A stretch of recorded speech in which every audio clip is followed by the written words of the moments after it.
નહીં સાહેબ. School board કોણ છે? શાસનાધિકારી 3-4 એની શું કન્ડિશન છે અત્યારે? બંધ શાળા છે. જોઈ છે તમે સાહેબ? આને કાઢી મૂકો. એની ઉપર શોપિંગ સેન્ટર બની ગયું. અત્યારે જ અહીંયાથી અધિકારીને મોકલો, અને જો ત્યાં બંધ સ્કૂલ હોય તો હું ધારાસભ્ય તરીકે રાજીનામું આપી દઉં. એની પર શોપિંગ સેન્ટર બની ગયું સાહેબ. અને સાહેબ આ માણસને હજુ સુધી તમને રિપોર્ટ નહીં કર્યો. આ કેવી રીતે ચાલે માણસ?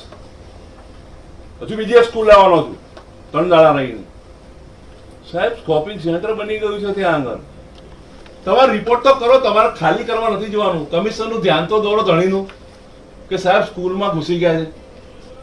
આખું શોપિંગ સેન્ટર બની ગયું સાહેબ. પિનવેલ સેન્ટ્રલ ઝોનમાંથી આવું હોય યાર. ને સેન્ટર એને બી ખબર હોવી જોઈએ ને સાહેબ. અને તમે કે તમે લોકોની ગેલેરીઓ તોડી નાખો છો તો આવડું મોટું શોપિંગ સેન્ટર બની ગયું મ્યુનિસિપલ સ્કૂલમાં. તમે શું કર્યું ભાઈ?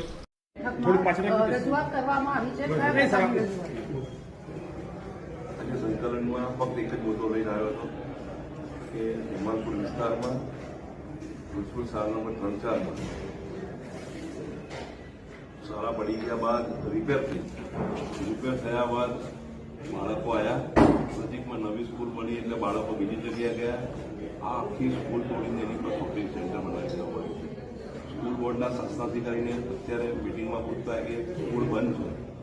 મેં કમિશનરને કહ્યું કે આને કાઢી મૂકવો જોઈએ, કારણ કે મ્યુનિસિપલ શાળાઓ પાસે શોપિંગ સેન્ટર બની ગયું હોય એટલે શાસનાધિકારીને ખબર ના હોય.